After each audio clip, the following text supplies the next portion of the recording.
అందరికీ నమస్కారం. నేను మీ Haripriya. Welcome to my channel. ఇవాల్టి షార్ట్ వీడియోలో మనకు దసరా దేవీ శరన్నవరాత్రుల్లో 3వ రోజు ఆశ్వీజ శుద్ధ తదియ 24 సెప్టెంబర్ 2025 బుధవారం రోజున వచ్చింది. ఈరోజు విజయవాడ కనకదుర్గమ్మ అమ్మవారిని అన్నపూర్ణాదేవిగా అలంకరిస్తారు. ఈరోజు అమ్మవారికి నైవేద్యంగా దద్దోజనం లేదా కట్టె పొంగల్ని నివేదన చేయాలి. ఈరోజు అమ్మవారు పసుపు లేదా గంధం రంగు చీరలో దర్శనమిస్తారు. అమ్మవారిని మల్లె పువ్వులతో కానీ పొగడ పువ్వులతో కానీ అర్చించాలి. శ్రీశైలం భ్రమరాంబికాదేవిని చంద్రఘంటాదేవిగా భక్తులకు దర్శనమిస్తారు.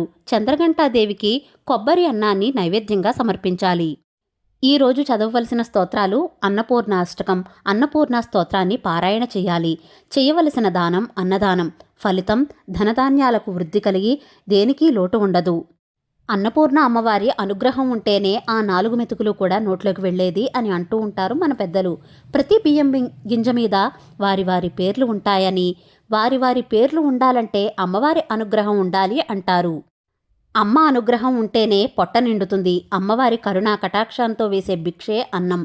అందుకనే అన్నాన్ని ఎప్పుడూ కూడా నిర్లక్ష్యం కానీ, అవమానించడం కానీ, కోపగించి అలిగా అన్నం తినకుండా మానేయడం కానీ చెయ్యకూడదు.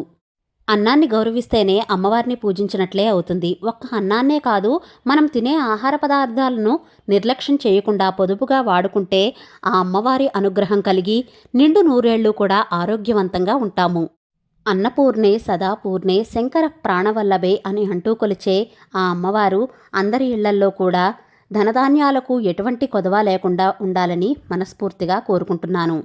దసరా శరన్నవరాత్రులలో 3వ రోజు అన్నపూర్ణాదేవి పూర్తి పూజా విధానం, అలాగే పెట్టవలసిన నైవేద్యాలు, చేయవలసిన పారాయణలు అన్నీ కూడా నేను పూర్తి పూజా విధానం వీడియో అయితే పోస్ట్ చేశానండి.